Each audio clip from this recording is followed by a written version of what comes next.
जय श्री महाकाल। हर हर महादेव। दोस्तों, आज की वीडियो में एक ऐसे सशक्त और प्रचंड वशीकरण के बारे में आपको जानकारी दूंगा, जिसको मैंने बहुत सारे लोगों के ऊपर इस्तेमाल कराया हुआ है। इस वशीकरण के बारे में यदि आप जानना चाहते हैं तो मेरे इस वीडियो पे बने रहें, और साथ में चैनल पे पहली बार आए हैं तो चैनल को सब्सक्राइब करना ना भूलें। साथ में बेल आइकन को क्लिक कर लें। बेल आइकन को क्लिक करने के बाद जो ऑल का ऑप्शन आता है उसे भी क्लिक कर लें, ताकि आपको इस प्रकार की गुणतम प्राचीन तंत्र मंत्र के संबंध में जानकारी आपको सर्वप्रथम मेरे YouTube वीडियो के माध्यम से आपको प्राप्त होती रहे। दोस्तों, ये बहुत लोगों पर आजमाया हुआ ये प्रचंड मोहिनी मंत्र है, और इस मंत्र को मैंने बहुत सारे लोगों पर आजमाया है। बहुत सारे लोगों ने इसका इस्तेमाल किया है। उसमें एक दो का आपको उल्लेख करना चाहूँगा। एक पति था जिसने अपनी गर्लफ्रेंड से शादी करी, और अपनी शादी करने के बाद में उसने इस मंत्र का इस्तेमाल अपने पत्नी के ऊपर किया, और जब इस्तेमाल किया उसके बाद उसकी पत्नी, हालांकि गर्लफ्रेंड पहले थी, उसके बाद शादी हो गई, पत्नी बन गई वो, लेकिन उसके ऊपर किया। उसके करने के बाद क्या हुआ कि वो इतनी बावली हो गई उसके प्यार में अपने पति के, कि वो बोलती थी घर से बाहर ही मत जाओ, मेरे सामने बैठो, मैं आपको देखती रहूंगी 24 घंटा। इतनी बावली हो गई वो, उसकी प्यार में दीवानी हो गई। ऐसा ये सशक्त वशीकरण मंत्र है और विधि विधान है। एक और बताता हूँ घटना है, उसमें जस्ट इसका अपोजिट है। उसमें पत्नी ने अपने पति के लिए इस मंत्र का इस्तेमाल किया। और एक बात और बता दूं, उसका जो पति था वो किसी और दूसरे औरत के साथ उसका नाजायज संबंध भी था, लेकिन जब उस औरत ने अपने पति के लिए ये मंत्र का इस्तेमाल किया, इस मंत्र के प्रभाव के उसके पति के ऊपर जो प्रभाव पड़ा वो इतना अद्भुत और विलक्षण और चमत्कारी था कि वो व्यक्ति जो था, जो किसी और पराई औरत के संपर्क में था, उनके साथ संबंध था, उसने उससे बिल्कुल अपना संबंध समाप्त कर लिया और सदा के लिए अपनी पत्नी के आगोश में आ गया। वो पत्नी के साथ हंसी खुशी से प्यार से रहने लगा, जीवन यापन करने लगा। मतलब एक प्रकार से उनकी जो टूटने वाली गृहस्थी थी वो बच गई। तो ऐसे ऐसे लोगों ने, जिसने इसका प्रयोग किया, उसने मुझे अपने अनुभव बताए, तो मुझे भी बहुत खुशी मिलती है कि चलो जो मैं बता रहा हूँ उससे लोगों को लाभ तो हो रहा है।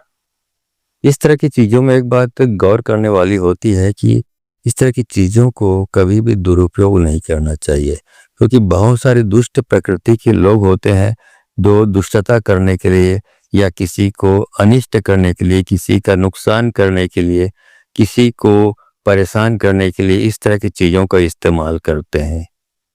तो इस तरह की चीज़ें यदि करेंगे तो उनको नुकसान के सिवा कुछ हासिल नहीं होने वाला है। दूसरा, इस प्रकार की चीज़ों की आप प्रयोग करें तो एक बात का ख्याल रखें, आपको सदा पवित्र रहना है, मांस भक्षण नहीं करना है, शराब, तंबाकू, गुटखा, इस तरह की जो नशीली चीज़ें हैं उनसे आपको दूर रहना है जब तक आप साधना में प्रवृत्त हैं। उसके बाद में भले कुछ भी करते रहें, लेकिन साधना में प्रवृत्त हैं तब तक आप उनसे दूरी बनाए रखें। और साथ ही ब्रह्मचर्य व्रत का पालन भी करना है। और ये जो व्रत का पालन करना है, इसका मतलब ऐसा होता है सिर्फ तन से ब्रह्मचर्य व्रत का पालन करना है, ऐसा नहीं है। इसको आप तन और मन दोनों से करना है। मतलब मन में भी इस तरह की दुराग्रह और इस तरह के कुत्सित विचार नहीं आने चाहिए। इस बात का विशेष ख्याल रखना है आपको, ठीक है। तो चलिए अब उस पूरा विधि विधान को बताता हूँ। वीडियो के लास्ट टाइम आपको मंत्र बताऊंगा, वो आप देख लीजिएगा। चलिए मंत्र समझ लीजिए, इसका पूरी प्रक्रिया समझ लीजिए। आपको क्या करना है, शुक्रवार का दिन आपको तय करना है। शुक्रवार के दिन से शुरुआत करनी है। करना क्या है, आपको एक मिट्टी का दीपक लेना है और उसमें चमेली का तेल डाल देना है। चमेली का तेल डालने के बाद आप बैठ जाइए, सामने में दीपक जला लीजिए। जलाने के बाद बैठ जाइए। बैठने के बाद जो वीडियो के लास्ट टाइम आपको मंत्र दूंगा, इस मंत्र को पहले तो आपको सिद्ध करनी पड़ेगी। तो सिद्ध करने का काम 5 दिन में होगा।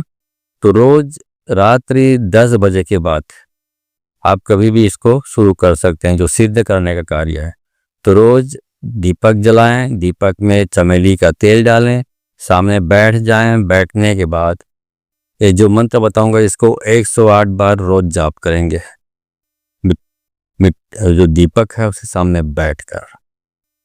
इस तरह 5 दिन लगातार यदि आप करते हैं तो ये 5 दिन में ये मंत्र सिद्ध हो जाता है, चैतन्य हो जाता है, जागृत हो जाता है काम करने के लिए। अब ये आपने सिद्धि कर लिया। अब जब इसका प्रयोग करेंगे, इस प्रयोग को करेंगे किसी महिला या किसी पुरुष के ऊपर, तो कैसे करेंगे?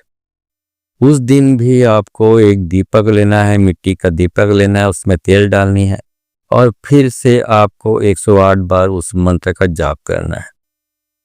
मंत्र का जाप करने के बाद आपको उस दीपक में फूंक मारना है 7 बार। फूंक मारने के बाद आप अपनी जो उंगली है, सबसे आखिरी उंगली नीचे वाली, उस उंगली को आपको तेल में डुबोना है, चमेली के तेल में, और अपने जो मस्तक है, ललाट है, उसमें आपको एक तिलक के समान, आपको तिलक टीका बोलते हैं, वैसे लगाना है आपको। ठीक है। अब इतना करने के बाद आप जब भी उस जो भी आपका लक्ष्य है उसके पास यदि आप टीका लगाकर जाएंगे तो वो जो भी होगा, चाहे लड़की हो, चाहे लड़का हो, चाहे महिला हो, चाहे पुरुष हो, अपना शुद्ध बुद्ध सब खो जाएगा उसका, और फिर वो आपको ही देखना पसंद करेगा, आपसे ही बात करना पसंद करेगा, आपकी ही होकर रहना चाहेगा, आपके पूरा अधीन हो जाएगा, वो चाहे लड़का हो चाहे लड़की हो। ये प्रयोग है इसका, बहुत सशक्त प्रयोग है। जिसके लिए भी आप प्रयोग करेंगे वो आपके कदमों में बिछ जाएगा, आपके कदमों में आ जाएगा, आपके सामने कहना चाहिए सरेंडर कर देगा, वो अपने आप को सौंप देगा आपको। इतना प्रचंड वशीकरण है। बहुत साधना को, मेन चीज साधना का है। यदि आपने साधना सिद्ध कर ली तो बिल्कुल ये काम करेगा। दूसरी बात, इस तरह की चीजें जो होती है, मंत्र तंत्र वाली चीजें हैं, इसको आपको महिमा मंडन नहीं करना है। आप खैर मुझे बता सकते हैं, गुरु के नाते, गुरु मानते हैं तो, कि आपका क्या अनुभव रहा, कितनी सफलता प्राप्त हुई, क्या क्या। लेकिन यदि आपको सफलता मिल जाती है तो आप हल्ला गुल्ला, शोर शराबा और पचासों को बताने का प्रयास ना करें। ऐसा महिमा मंडन करने से मंत्र की शक्ति खत्म होती, सिद्धि जो किया उसकी शक्ति खत्म होती। डेंगे हाँकनी नहीं है। ठीक है। यदि लाभ ले लिया अच्छी बात है, लेकिन उसका पूरा प्रचार नहीं करना है आपको। ठीक है। तो मंत्र की शक्ति बरकरार रहती है। लेकिन जैसे आप इसका या तो गलत दुरुपयोग करते हैं, गलत इस्तेमाल करते हैं, दुरुपयोग करते हैं, या महिमा मंडन करते हैं मंत्रों कि मैंने भैया ये सिद्धि करी है, इतनी साधना करी है, इतनी शक्ति प्राप्त की है, इस तरह यदि आप डेंगे हाँकना शुरू करते हैं तो आपकी फिर जो तांत्रिक शक्ति है क्षीण होना शुरू हो जाता है, कमजोर होना, तांत्रिक शक्ति का जो पावर है कमजोर होना शुरू हो जाता है। तो डेंगे ना हाँकें, अपने ज्ञान को, अपने सामर्थ्य को गुप्त रखें, ज्यादा ढिंढोरा पीटने का प्रयास न करें। ठीक है।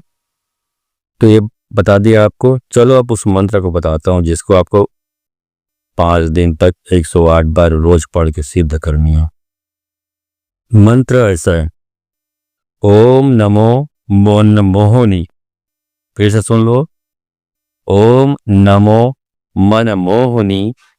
मोहनी चला, गैर के मस्तक धरा, तेल का दीपक जला, जल मोहू थल मोहू, मोहू सारा जगत, मोहनी रानी जा सैया पेला, ना लाए तो गौरा पार्वती की दुहाई, लोना चमारिन की दुहाई, नहीं तो वीर हनुमान की आन।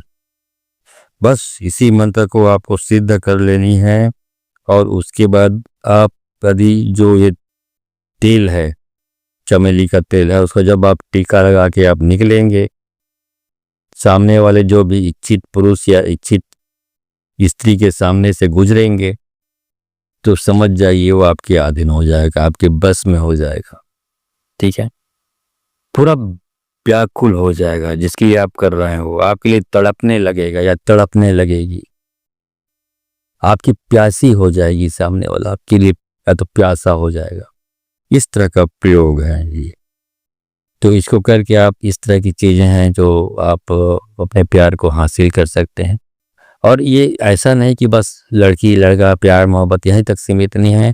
इस तरह के वशीकरण के जो प्रयोग होते हैं उसको अधिकतर घरेलू कार्यों के लिए इस्तेमाल किया जाता है। जैसे घर में जो पारिवारिक रिश्ते हैं, लोगों के बीच दूरियां बढ़ गई हैं और लोग एक दूसरे को, परिवार के अंदर एक दूसरे को देखना पसंद नहीं करते, बातें करना पसंद नहीं करते, आपस में कुत्ते बिल्ली की तरह लड़ते रहते हैं, झगड़ते रहते हैं। तो इस प्रकार की जो पारिवारिक रिश्तों को टूटने से बचाने के लिए इस तरह के जो वशीकरण मंत्रों का आविष्कार हुआ है, इन्हीं के उद्देश्य के लिए इसका मतलब इसका निर्माण हुआ है। लेकिन कुछ लोग गलत चीज़ों के लिए करना शुरू करते हैं। जैसे आपके घर में बेटा बात नहीं मान रहा है, बेटी बात नहीं मान रही, पति पत्नी के रिश्ते में दूरियां आ गई हैं, सास बहू के रिश्तों में दूरियां आ गई हैं, तो वहाँ पे इस तरह की चीज़ों को करके ये जो पारिवारिक रिश्तों को टूटने से बचाया जाने के लिए इस तरह की चीज़ों का इस्तेमाल किया जाता है। लेकिन अब ऐसा ही होना चाहिए, भलाई वाला काम, लाभ के काम होना चाहिए, जिसमें किसी का अनिष्ट करने का उद्देश्य नहीं होना चाहिए, किसी को नुकसान पहुंचाने का उद्देश्य नहीं होना चाहिए। ठीक है, उसका रिजल्ट बहुत गलत आता है। आप दुरुपयोग करते हैं तो आपको पाप का भागीदार बनते हैं। अब पाप के भागी बनते हैं तो फिर परमात्मा की जो लाठी पड़ती है तो आदमी चारों खाने चित्त हो जाता है। तो दुष्ट लोग ये काम ज़्यादा करते हैं दुरुपयोग करने का, तो इस तरह के कामों से बचें। ठीक है, तो आप इस्तेमाल करिए। और वीडियो अच्छी लगी हो तो इस वीडियो को अधिक से अधिक लोगों को शेयर करें ताकि अधिक से अधिक लोग इसका इस्तेमाल कर सके और अपना जो भी उद्देश्य है उसको पूरा कर सके। मंत्र मैंने बता दिया, इसको आपको वहीं पे स्क्रीन पर आपको लिखा हुआ भी मिल जाएगा। आप सोचें ना, घबराएं ना कि हमको मंत्र आपको समझ में नहीं आया, जबकि बहुत स्पष्ट तरीके से मंत्र बता दिया है। इनके लोगों को समझ नहीं आता तो उसको लिखा हुआ भी यहाँ पर इसी स्क्रीन पे आपको मिल जाएगा। पूरा वीडियो देखेंगे तो स्क्रीन पे दिखाई देगा, स्किप करके देखेंगे तो मंत्र भी स्किप हो जाएगा। तो फिर आप कमेंट करते रहते हैं गुरुजी मंत्र लिख के दीजिए, गलत है ये बात है। ठीक है, पूरा वीडियो देखें तो आपको समझ में आ जाएगा। इसके साथ ही आप इस तेल का एक इस्तेमाल और कर सकते हैं कि अभी तो मैंने टीका लगाने वाली बात बताई आपको, चाहे तो इसी जो चमेली का तेल है जो सिद्ध कर चुके हो आप, 5 दिन मंत्र जाप किया तो चमेली के तेल को आपको, जो बचा हुआ तेल है, या 5 दिन रोज आप चमेली का तेल डालते रहें, जो बचा हुआ आखिरी दिन जो बच जाएगा तेल, मतलब पहले दिन भी यदि आप करते हैं कुछ तेल बचा हो उसको फेंकना नहीं, उसको बचा के रखना, उसी में दूसरे दिन जब आप करेंगे तो फिर तेल और मिला लें, तीसरे दिन भी कर लें। इस तरह से जो आखिरी दिन करेंगे तो फिर तेल कम होता जाता है तो मिला लीजिए। तो 5वें दिन उस तेल को जितना बचा है उसको भी इकट्ठा करके रखिए, फेंकना नहीं है आपको। अब ये तेल को यदि आप किसी कामिनी को, किसी खूबसूरत लड़की को या खूबसूरत महिला को जिसको आप पसंद करते हैं, अब वो सामने वाले भी पसंद करती है लेकिन ठीक से आपकी कदर नहीं कर पा रही है, तो इस तेल को थोड़ा सा उनके शरीर पे या उनके कपड़ों पर ही छिड़क दिया जाए। इस तरह उंगली डालें उस पर तेल पे, और थोड़ा सा जहाँ बैठी है या खड़ी है या आपसे बात कर रही, हल्का सा उंगली का छींटा उंगली में डालकर छींटा मार दें उसके चमेली का तेल का। तो सामने जो भी कामिनी महिला हो, खूबसूरत महिला हो या खूबसूरत लड़की हो, उसका दिमाग बिल्कुल बावली हो जाएगा, आपको पाने के लिए तड़पने लगेगी, प्यास बढ़ जाएगी उनकी, आपको पाने के लिए बेकरारी बढ़ जाएगी। ये पुरुष के लिए ये भी लागू हो सकता है, ऐसा नहीं कि महिला के लिए लागू करना है उन्हीं के लिए, ऐसा नहीं है। पुरुष महिला के लिए कर सकता है, महिलाएं पुरुष के लिए कर सकती हैं, दोनों में से कोई भी कर सकता है। ठीक है, तो आज के वीडियो में बस इतना ही, मिलता हूँ अगले वीडियो में, तब तक के लिए धन्यवाद। जय श्री महाकाल, हर हर महादेव।